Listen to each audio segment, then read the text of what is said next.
요아스가 왕이 되었을 때의 나이는 7세였습니다. 요아스는 예루살렘에서 40년 동안 다스렸습니다. 그의 어머니의 이름은 시비아입니다. 시비아는 브엘세바 사람입니다. 요아스는 제사장 여호야다가 살아있는 동안 여호와께서 보시기에 옳은 일을 했습니다. 여호야다가 요아스에게 두 아내를 얻어주었습니다. 요아스는 여러 아들과 딸을 낳았습니다. 얼마 뒤에 요아스가 여호와의 성전을 고치기로 결정했습니다. 요아스가 제사장과 레위 사람들을 불러서 말했습니다.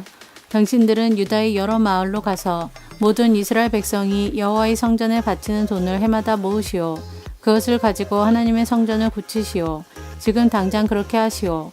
그러나 레위 사람들은 왕의 말을 듣고도 그 일을 서둘러 하지 않았습니다. 그러자 요아스가 대제사장 여호야다를 불러 말했습니다. 어찌하여 레위 사람들에게 유다와 예루살렘에서 세금을 거두어 드리라고 하지 않았소? 여호와의 종 모세와 이스라엘 백성이 그 돈으로 거룩한 장막을 짓지 않았소? 전에 악한 아달랴의 아들들이 하나님의 성전을 부수고 들어가 그 안에 있는 거룩한 물건들을 가지고 바알 우상들을 섬기는 데에 쓴 일이 있었습니다. 그래서 요아스 왕은 헌금을 넣을 상자를 만들어서 여호와의 성전 문 밖에 놓으라고 명령했습니다.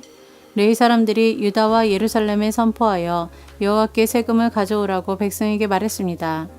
그 세금은 하나님의 종 모세가 광야에서 이스라엘 백성에게 바치라고 한 돈입니다. 모든 관리들과 백성은 기쁜 마음으로 돈을 바쳤습니다. 그들은 상자에 돈이 가득 찰 때까지 돈을 넣었습니다. 돈이 가득 차면 레위 사람들이 그 상자를 왕의 관리들에게 가져갔습니다. 그러면 왕의 신하들과 대제사장의 관리들은 상자에 돈이 가득 들어있나 살펴본 뒤에 돈을 꺼내고 상자는 제자리에 다시 가져다 놓았습니다. 그들은 이 일을 되풀이하여 많은 돈을 모았습니다. 요아스 왕과 여호야다는 그 돈을 성전 공사를 맡은 사람들에게 주었습니다. 그러면 그들은 그 돈으로 성전을 고칠 석수와 목수를 고용했습니다. 그리고 새와 놋을 다루는 사람들도 고용했습니다. 그 사람들은 열심히 일했습니다. 성전을 고치는 일은 잘 되어 갔습니다. 그들은 하나님의 성전을 원래 모습대로 고쳤습니다. 그리고 그 성전을 더욱 굳건하게 만들었습니다. 일꾼들은 일을 마치고 나서 남은 돈을 요아스 왕과 여호야다에게 가져왔습니다. 그들은 그 돈으로 여호와의 성전에서 쓸 물건들을 만들었습니다. 그들은 성전에서 여호와를 섬길 때 쓰는 물건과 번제를 드릴 때 쓰는 물건들을 만들었고 또 여러 가지 그릇과 금그릇, 은그릇도 만들었습니다. 여호야다가 살아있는 동안에는 날마다 여호와의 성전에서 번제를 드렸습니다. 여호야다는 점점 늙어갔습니다. 그는 130세까지 살다가 죽었습니다. 여호야다는 왕들과 함께 다윗성에 묻혔습니다. 그가 왕들이 묻히는 곳에 묻힌 것은 그가 하나님과 하나님의 성전을 위해 좋은 일을 많이 했기 때문입니다.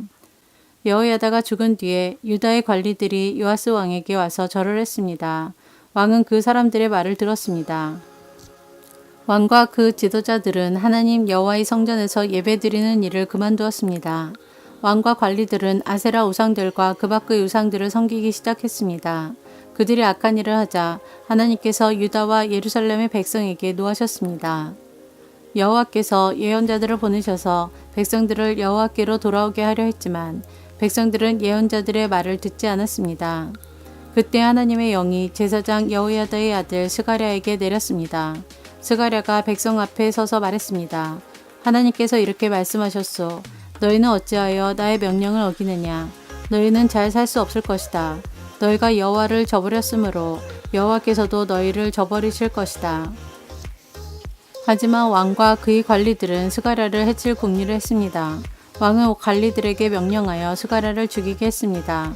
그리하여 관리들이 성전뜰에서 스가랴에게 돌을 던져 그는 결국 죽고 말았습니다. 요아스 왕은 여호야다가 자기에게 잘해준 것을 기억하지 않고 여호야다의 아들 스가랴를 죽였습니다.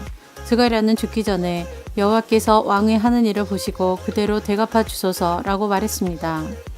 그 해가 다갈 무렵에 아람 군대가 요아스를 치러 왔습니다. 그들은 유다와 예루살렘을 쳐서 백성의 지도자들을 다 죽였습니다. 그리고 그들은 온갖 귀한 물건들을 다마스커스에 있는 자기들의 왕에게 보냈습니다. 아람 군대는 사람의 수가 얼마 되지 않았지만 여호와께서 그들을 도와 유다의 큰 군대를 물리칠 수 있게 해주셨습니다. 여호와께서 그렇게 하신 것은 유다 백성이 그들의 조상이 섬기던 하나님 여호와를 저버렸기 때문입니다. 이렇게 요아스는 벌을 받았습니다.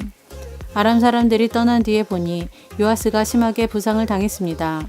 게다가 요아스가 제사장 여호야다의 아들 스가랴를 죽인 일 때문에 요아스의 관리들이 요아스에게 반역할 계획을 세웠습니다. 그리하여 그들은 요아스를 그의 침대 위에서 죽였습니다. 요아스는 죽어서 다윗성에 묻혔지만 왕들의 무덤에 묻히지는 못했습니다. 요아스에게 반역할 계획을 세운 관리는 사밧과 여호사밧입니다. 사밧은 암몬 여자 시므앗의 아들입니다. 그리고 여호사밧은 모압 여자 시므릿의 아들입니다.